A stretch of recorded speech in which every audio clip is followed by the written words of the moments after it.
Hello friends, Rajasthan के इतिहास में मित्रों हम जो बीकानेर का इतिहास पढ़ रहे थे उसमें आज पढ़ेंगे मित्रों स्वरूप सिंह के बारे में।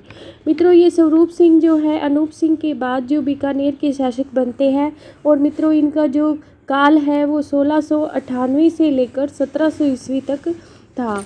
मित्रों स्वरूप सिंह जो है अनूप सिंह की मृत्यु के समय बहुत छोटे होते हैं। इनकी आयु केवल 9 वर्ष की होती है जब इनके पिता अनूप सिंह की मृत्यु होती है। मित्रों इतनी छोटी आयु में ये जो है राजकाज संभालने में सक्षम नहीं होते, इसी कारण इनकी जो माँ होती है वो शासन का सभी कार्य संभालती है। लेकिन ऐसी स्थिति के चलते मित्रों इनकी जो राज्य में बीकानेर में सामंतों और मंत्रियों का एक गुट सा बन जाता है। कई दल बन जाते हैं सामंतों व मंत्रियों को, क्योंकि इनके ऊपर नियंत्रण रखने वाला कोई भी प्रभावी शासक इस टाइम बीकानेर में नहीं होता। इस दलबंदी के चलते राज्य में जो अच्छे लोग होते हैं, अच्छे सैनिक होते हैं, अच्छे कर्मचारी होते हैं वो मारे जाते हैं। अंत में मित्रों 1700 ईस्वी में स्वरूप सिंह की मृत्यु हो जाती है शीतला नामक बीमारी से। तो मित्रों स्वरूप सिंह के बारे में हमें इतना ही मिलता है। धन्यवाद। आगे हम जानेंगे सुजान सिंह के बारे में। सुजान सिंह का जो शासनकाल है मित्रों वो 1700 ईस्वी से लेकर 1735 ईस्वी तक था। सुजान सिंह भी मित्रों अपने शासनकाल में कोई विशेष कार्य नहीं कर पाए। सुजान सिंह महाराजा स्वरूप सिंह के छोटे भाई थे। स्वरूप सिंह और मित्रों थोड़े ही समय तक शासनकाल जो है वो संभाल पाए। उसके बाद उनकी मृत्यु हो गई 1700 ईस्वी में शीतला नामक बीमारी से। उसके बाद जो उनके छोटे भाई थे जिनका नाम था सुजान सिंह वो शासक बनते हैं 1700 ईस्वी में। और इनके शासनकाल में मित्रों मेन जो घटना होती है वो होती है 1707 में औरंगजेब की मृत्यु। औरंगजेब की मृत्यु के साथ ही मित्रों मुगल जो राज दरबार होता है, मुगलों का जो शासन होता है वहाँ पर गृह युद्ध छिड़ जाता है। गृह युद्ध क्या है? ये जो औरंगजेब की उत्तराधिकारी होती है इनमें जो दिल्ली की जो गद्दी होती है उसे प्राप्त करने के लिए, मुगल शासन प्राप्त करने के लिए युद्ध छिड़ जाता है। इस युद्ध से मित्रों सुजान सिंह जो है इस युद्ध से निष्पक्ष रहना चाहते हैं और शाही सेना को छोड़कर बीकानेर आ जाते हैं।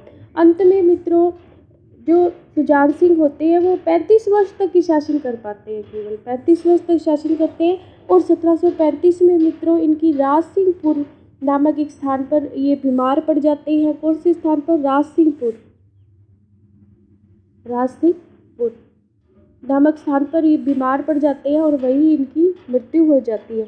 इसके बाद मित्रों बीकानेर में 2 शासकों का नाम आता है जिनका नाम है जोरावर सिंह और गज सिंह। मित्रों जोरावर सिंह और गज सिंह के बारे में विस्तार से बताने से पहले मेरी आपसे रिक्वेस्ट रहेगी कि चैनल को लाइक, सब्सक्राइब और शेयर करें। महाराजा गज सिंह के बारे में मित्रों महाराजा गज सिंह के बारे में विस्तार से बताने से पहले मेरी आपसे रिक्वेस्ट रहेगी कि चैनल को लाइक, सब्सक्राइब और शेयर जरूर करें। मित्रों महाराजा गज सिंह का जो शासनकाल है वो 1735 से लेकर 1746 तक था। इनके बारे में मित्रों हमें ज़्यादा जानकारी तो नहीं प्राप्त होती, लेकिन इतनी इनके बारे में एक फैक्ट हमें जानने को मिलता है कि बादशाह अहमद शाह ने इन्हें सफदरगंज का विद्रोह दबाने के लिए इनको भेजा था।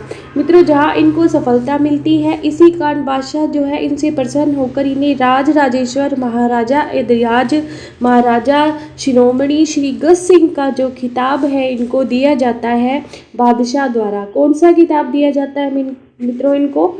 श्री राजराजेश्वर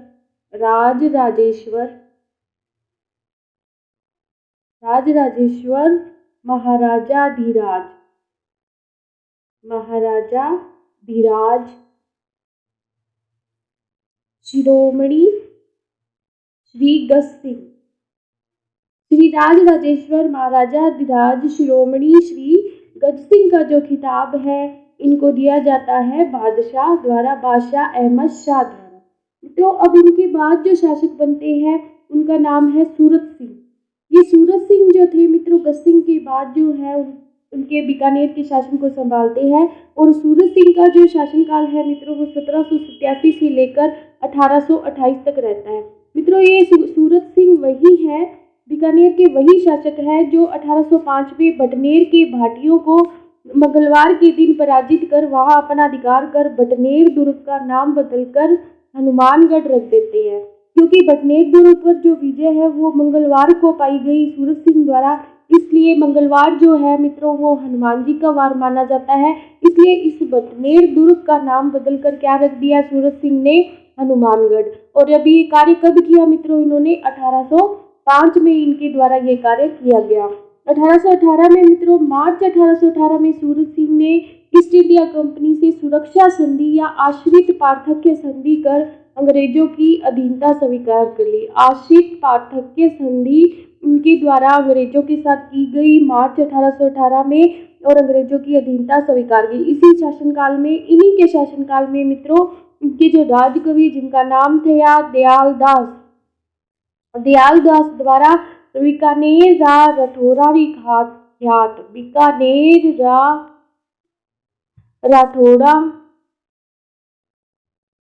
राठौरारी ख्यात की जो मित्रों रचना है, इस ग्रंथ की जो रचना है वो की गई। और इस ग्रंथ में मित्रों दयाल दास द्वारा बीकानेर व जोधपुर के राठौड़ों का वर्णन किया गया। कौन सी पुस्तक में, कौन से ग्रंथ में, बीकानेर रा रठौरारी ख्यात, और इसके लेखक थे दयाल दास। और इस ग्रंथ की रचना हुई मित्रों महाराजा सूरत सिंह के काल में, महाराजा सूरत सिंह के काल में। ये मित्रों हमारे लिए एक इम्पोर्टेंट क्वेश्चन है। इनके बाद जो मित्रों शासनकाल आता है वो रतन सिंह का आता है। और मित्रों रतन सिंह का जो शासनकाल है वो है 1828 से लेकर और 1851 तक। मित्रों रतन सिंह जो थे 5 अप्रैल 1828 को बीकानेर के शासक बनते हैं। और रतन सिंह ने मित्रों 1836 में एक महत्वपूर्ण कार्य किया। इन्होंने गया जी, मित्रों ये गया जी जो है बिहार जिले में है और बहुत ही पवित्र तीर्थ स्थान माना जाता है भारत का। और यहाँ पर इन्होंने मित्रों सभी राजपूतों को इकट्ठा किया और उन राजपूतों को ये प्रतिज्ञा दिलवाई कि वे अपनी पुत्रियों का वध नहीं करेंगे या पुत्रियों को नहीं मारेंगे, इनको ये प्रतिज्ञा दिलवाई। मित्रों ऐसा क्यों किया, क्योंकि मित्रों राजपूतों में कन्यावध की एक प्रथा थी कि पुत्रियों को ये पैदा होते ही ये पुत्रियों को मार देते थे।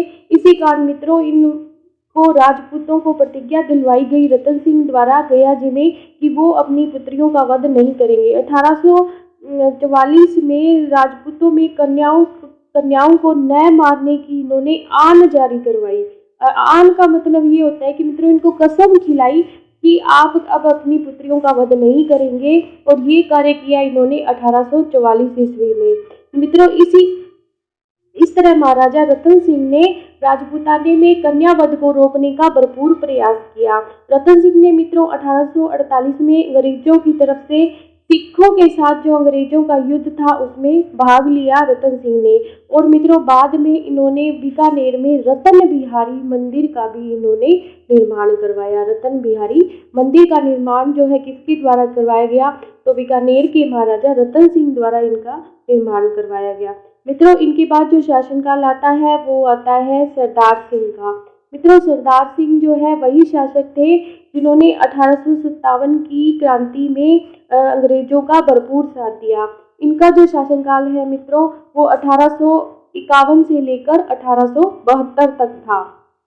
रतन सिंह के बारे में मित्रों विस्तार से बताने से पहले मैं आपको एक बार और याद करवा दूं कि आप मेरे चैनल को लाइक, सब्सक्राइब और शेयर जरूर कीजिए।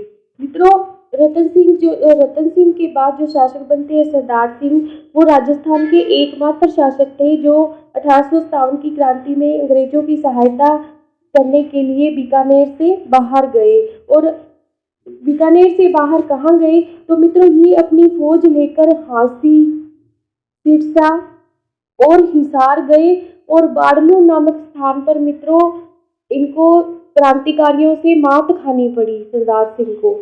मित्रों सरदार सिंह से जो अंग्रेज प्रसन्न होकर उसे टिब्बी परगने के 41 गांव देते हैं। तो ये बात भी इतिहास में बहुत प्रसिद्ध है कि सरदार सिंह के इस कार्य से अंग्रेज बहुत प्रसन्न हुए और उन्होंने सरदार सिंह को टिब्बी, ये मित्रों जो टिब्बी परगना है हमारे राजस्थान का बहुत ही उपजाऊ एरिया है। और इस एरिया के जो 41 गांव है अंग्रेजों द्वारा सरदार सिंह को उपहार में दिए गए।